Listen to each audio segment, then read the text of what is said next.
Hi friends, I'm Brittany. This is a Never-Ending Reader. Happy Friday the 13th. I'm feeling pretty spooky, but I didn't want to share anything seriously spooky. So today I decided to make a video about books that scare me. And what you'll find is a lot of big books and a lot of classics because they're intimidating and scary, and yeah. So let's just jump in. The first book on this list is Homer, The Odyssey.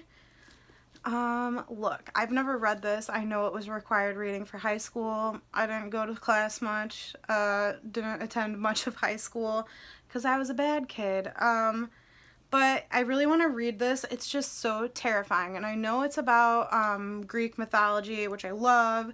So I'll probably like this a lot, but it's just so intimidating. Next up we have Beowulf by Seamus Heaney. Oh my god, I'm saying that so wrong. I believe this is a poem and maybe like dragons I thought I read, and it's just like a super long poem and it's a classic and it scares me. Next up I have House of Leaves by Mark Z. Danielewski. This is terrifying. It's huge. It's like as big as my face, a big floppy paperback. I think it's about like a haunted house type thing, but it's written so strange. Like the formatting on this makes no sense to me. I heard that some of the passages you have to read with like a mirror, and like it's so scary, so long, so big, so confusing, but I'm super excited about it. Next up I have Anna Karenina by Leo Tolstoy. I know zero things about this. All I know is that everyone loves it, it's a classic, and I haven't read it. But it's ginormous. How many pages is this? Over 700 pages. It's thick, it's scary, but it's also beautiful. I love the cover, and I'm just nervous. I also have Daughter of Smoke and Bone on this list by Laini Taylor. This terrifies me to no end because I've never read the series. The only thing I read by Laini Taylor was Strange the Dreamer, and I loved it with everything inside me. And now I'm just so scared that anything that she writes is never going to be as good as what I read in Strange the Dreamer. So I'm excited for it, but super, super nervous.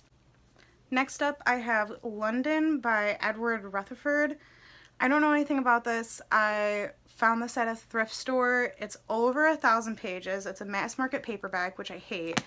But it's like a historical fiction, I believe, about London, and I saw okay reviews, and I love London, and my DNA test results came in today, and I'm super English, and I had no idea, so that'll be fun. Next up I have Sacagawea. This is huge. This is 1,400 pages. Also a mass market paperback. Giant.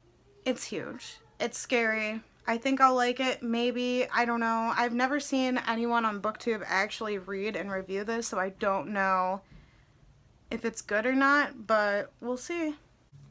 Next I have Jane Eyre by Charlotte Bronte. I am just afraid of this because the Bronte sisters are super intimidating. I loved Wuthering Heights with everything inside of me, and I'm just afraid to read anything else from either of them because I loved Wuthering Heights so much. Next I have The Pillars of the Earth by Ken Follett. This is like a huge floppy paperback. It's beautiful. I believe this is historical fiction, but it is almost 1,000 pages, and that will take me like a whole month to get through. I also included War and Peace on this list for obvious reasons, but I feel like I have to read it because I'm one of those people that feel like I need to read every single classic and find out what the hype is about. Next up I have The Luminaries by Eleanor Catton. I got this on Book Outlet like a long time ago, over a year. I still haven't read it. It's huge, it's scary. I think it's some sort of mystery possibly. I don't know. I always see people haul it on BookTube and then I never see them actually read it, so maybe that's kind of like a a thing that y'all do on here. But yeah, I really want to read it, mostly because I'm obsessed with that cover. Next up is The Name of the Wind by Patrick Rothfuss. I heard that this is like an epic fantasy and it's incredible and everybody loves it. But I also remember hearing that possibly there's like a Game of Thrones type problem in this where the author doesn't release books regularly and everyone's just kind of waiting. And I think that was this author. So I'm afraid to fall in love with it and then never get an ending, because I'll tell you what, that happened with me in Game of Thrones and I'm still upset. And lastly, I have a nonfiction. This is The Salem Witch Trials. This is a day-by-day account of everything that happened during the Salem Witch Trials. It's huge. It's a big floppy paperback. And it scares me because I love reading about the Salem Witch Trials, but I feel like all of this information might be like a bit much. I don't know. But I'm really excited to do this, and I do think I'm going to read it like during the Halloween spooky season, which, by the way, starts in August for me because I'm a spooky person and I like to celebrate Halloween for 3 months. That is it, folks. That was all of the books that scare me. So happy Friday the 13th. If you have time to film and upload a video today, I challenge you to also upload a video of all the books that scare you. See ya!